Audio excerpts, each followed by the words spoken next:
बिस्मिल्लाहिर्रहमानिर्रहीम। दोस्तों, एक नई वीडियो के साथ आपकी खिदमत में हाजिर हूँ। इस वीडियो के अंदर मैं आपके साथ बात करने वाला हूँ जीएस कैश आसान लोन के बारे में।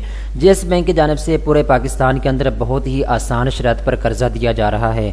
अब आप जीएस बैंक से 40,000 रुपये से लेकर 20 लाख रुपए तक बहुत ही आसान शरत पर कर्जा हासिल कर सकते हैं।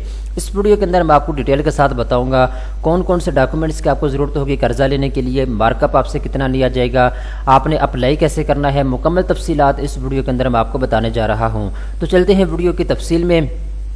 सबसे पहले नंबर पे दोस्तों हम ये डिस्कस करते हैं कि किन किन मकासद के लिए आप कर्जा हासिल कर सकते हैं जीएस बैंक से। तो दोस्तों मल्टीपल मकासद के लिए आप कर्जा हासिल कर सकते हैं जीएस बैंक से। अगर आप अपना ज़ाती घर बनाना चाहते हैं उसके लिए आपको कर्जा मिल सकता है।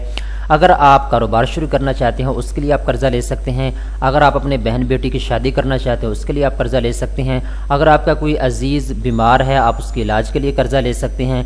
अनलिमिटेड कामों के लिए आप कर्जा ले सकते हैं। इस जो कर्जा है इसका नाम है जीएस कैश आसान लोन। ये बेसिकली पर्सनल लोन है। आप अपनी तमाम इमरजेंसी ज़रूरियात को पूरा करने के लिए कर्जा हासिल कर सकते हैं। ठीक है, अब दोस्तों हम ये डिस्कस करते हैं कितना कर्जा आप ले सकते हैं। तो दोस्तों कम से कम आज 40,000 रुपये तक आप कर्जा ले सकते हैं। ज़्यादा से ज़्यादा आप 20 लाख रुपए तक कर्जा हासिल कर सकते हैं। अब कस्टमर की डिमांड के ऊपर है।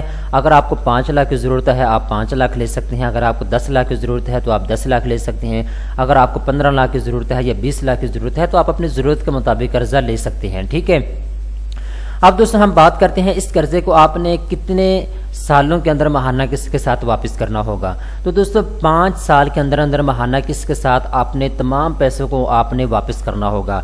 जब आप कर्जा लेंगे उस वक्त आपको बताया जाएगा कि आपकी महाना किस्त कितनी बनती है। 5,000 बनती है, 3,000 बनती है, 7,000 बनती है, 8,000 बनती है।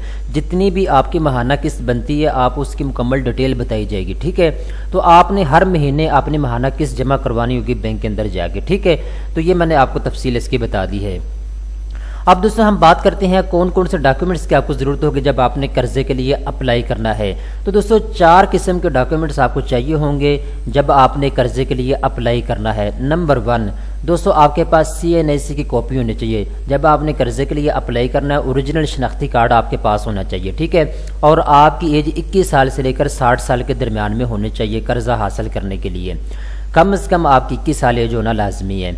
ठीक है, दूसरे नंबर पे दोस्तों आपके पास सैलरी स्लिप होनी चाहिए। ठीक है, जो आप फैक्ट्री के अंदर जॉब करते हैं या आप सरकारी मुलाजिम है जो आपको हर महीने तनख्वाह मिलती है उसकी एक सैलरी स्लिप होती है तो वो आपके पास होनी चाहिए। ठीक है, और कम से कम आपकी माहाना तनख्वाह 35,000 रुपये तक होनी चाहिए कर्जा हासिल करने के लिए। ठीक है, अगर आपकी माहाना तनख्वाह 35,000 से कम है तो फिर आपको कर्जा नहीं मिल सकता। अगर आप सेल्फ एम्प्लॉयड है इंडिविजुअल तो आपसे 6 महीने का बैंक स्टेटमेंट भी लिया जा सकता है। यह डिपेंड करता है आपकी सिचुएशन को देखने के बाद। ठीक है, इसके बाद दोस्तों तीसरे नंबर पे एप्लीकेशन फार्म की आपको ज़रूरत होगी। ये जो एप्लीकेशन फार्म है ये आपको बैंक के अंदर से मिल जाएगा। ठीक है, ओरिजिनल एप्लीकेशन फार्म आपने इस फार्म को पुर करना होगा। पुर करने के बाद इस फार्म के ऊपर आपने अपने सिग्नेचर करने होंगे और ये जो मैंने आपको डॉक्यूमेंट्स बताए हैं CNAC की कॉपी है, सैलरी स्लिप की कॉपी है। ठीक है, इसके बाद क्या नाम है इसका सेल्फ एम्प्लॉयड अगर आप हैं तो 6 महीने का बैंक स्टेटमेंट है इसकी कॉपी है। ये तमाम तर कागजात आपने अपने इस फार्म के साथ लगाने होंगे। ठीक है, और आखिरी नंबर पे यहाँ पे इन्होंने मेंशन की है अगर आप गुड प्रॉक्सी लोन के लिए अप्लाई कर रहे हैं तो फिर आपसे कोई और भी डॉक्यूमेंट्स लिए जा सकते हैं। ठीक है, ये तो जनरल डॉक्यूमेंट्स इन्होंने बता दिए हैं कि ये जो डॉक्यूमेंट्स आपने जमा करवाना जब आपने कर्जे के लिए अप्लाई करना है। लेकिन जब आप कर्जे के लिए अप्लाई करेंगे उस वक्त आपकी सिचुएशन को देखा जाएगा। सिचुएशन से मुराद ये है अगर आप सैलरी पर्सन हैं और कितनी आपकी माहाना सैलरी है और आपके अखराजात कितने हैं, सारी तफसीलात बैंक आपसे पूछेगा। अगर आप बिजनेसमैन हैं, सेल्फ एम्प्लॉयड हैं, फिर भी मुकम्मल तफसीलात आपसे ली जाएगी। तो जो जो डॉक्यूमेंट्स चाहिए होंगे बैंक को वो बैंक आपसे लेगा। ठीक है, अब दोस्तों हम बात करते हैं मार्कअप आपसे कितना लिया जाएगा। तो यहाँ पे इन्होंने एक लंबी तफसील बांध दी है। मैं तफसील में नहीं जाना चाहता, मैं आपको सिर्फ डिटेल बता देता हूँ। 26% से लेकर 30% तक आपसे मार्कअप लिया जा सकता है। मैं जनरल आपको इन्फॉर्मेशन दे रहा हूँ। 26% से लेकर 30% के दरमियान में आपसे मार्कअप लिया जा सकता है। ठीक है, मैं इसके एक एग्जाम्पल देता हूँ। अगर आपने 1,000 रुपया कर्ज लेना है, ठीक है, 1,000 रुपये कर्ज, तो उसमें से 26% जो है वो आपसे मार्कअप लिया जाएगा। ठीक है, सूद आपसे लिया जाएगा। ठीक है, तो ये चीज़ आपने नोट कर लेनी है।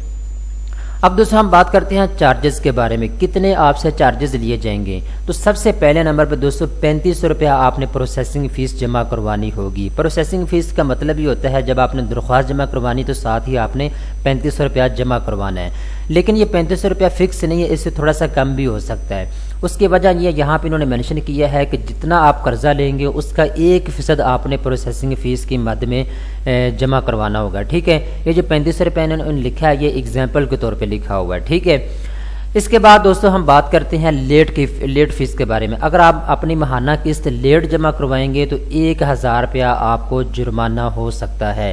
ठीक है, तो आपने जुर्माने से बचने के लिए अपनी माहाना किस्त टाइम के साथ जमा करवानी होगी। ठीक है, मुकम्मल तफसीलात से मैंने आपको आगाह कर दिया है।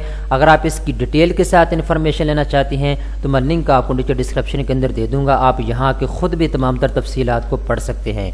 मैं जब वीडियो बनाता हूँ तो कोशिश करता हूँ तमाम तर टॉपिक को वीडियो के अंदर क्लियर कर दूँ, छोटी से छोटी वीडियो बनाऊँ और कोशिश करता हूँ कि सारी इन्फॉर्मेशन जो बेसिक होती है वो मैं आपको बता सकूँ।